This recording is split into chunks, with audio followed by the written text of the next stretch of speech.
ብዙ ዘርተን ጥቂት የምናጭደው እግዚአብሔር በድካማችን ላይ ካልባረከው መሆኑን። በንስሐ መመለስ።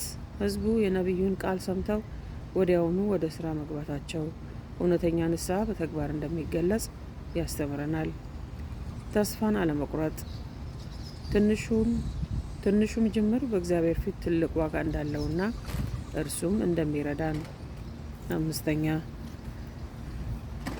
ይህ ጥቅስ የሰው ልጅ ያልተቀደሰ ድካም ይገልጻል። ሰው እግዚአብሔርን ትቶ በራሱ ጥረት ብቻ ፍጹም እርካታን ለማግኘት ሲሮጥ የሚገጥመውን ባዶነት ያሳያል። የሸማችነት ባህል። በአሁኑ ዘመን ሰዎች ብዙ አላቸው፣ ነገር ግን አይበቃቸውም። ብዙ ልብስ፣ ብዙ ምግብ ቢኖርም የሰላምና የእርካታ እጥረት አለ። ይህ ጥቅስ የዘመናችንን የውስጥ ማንነት ይገልጻል። የኢኮኖሚ ቀውስና ቀዳዳ ከረጢት።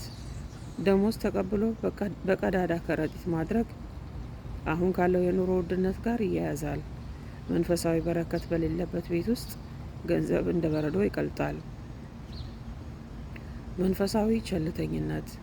ሰዎች ለስጋዊ ምቾት ሲተጉ ለነፍሳቸው ወይንም ለእግዚአብሔር መቅደስ ጊዜ የላቸውም። ውጤቱም ብዙ ደግሞ ጥቂት ማግኘት ሆኗል። ማጠቃለያ። ሐጌ 1:6 ላይ የሚያስተምረን በረከት የሚገኘው ከድካም ብዛት ሳይሆን ከእግዚአብሔር ጋር ካለን ግንኙነት መሆኑን ነው። ሕይወታችን ቀዳዳ ከረጢት እንዳይሆን መጀመሪያ የፈረሰውን መንፈሳዊ መቅደሳችንን መጠበቅ ይኖርብናል። 1. በትንቢተ ሐጌ የተጠቀሱ አበይት ነጥቦች።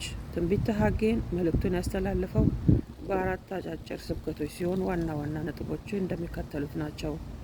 ቅድሚያ ለእግዚአብሔር። ሕዝቡ የራሳቸውን ቤት በመስራት ተጠምደው የፈረሰውን ቤተ መቅደስ ችላ ማለታቸውን ይወቅሳል። ለእናንተ ቤቶቻችሁን ለመስራት ጊዜው ነውን? በማለት ይሞግታል። ልባችሁን በመንገዳችሁ ላይ አድርጉ። ይህ ሐረግ በመጽሐፉ ውስጥ ተደጋግሞ ይገኛል።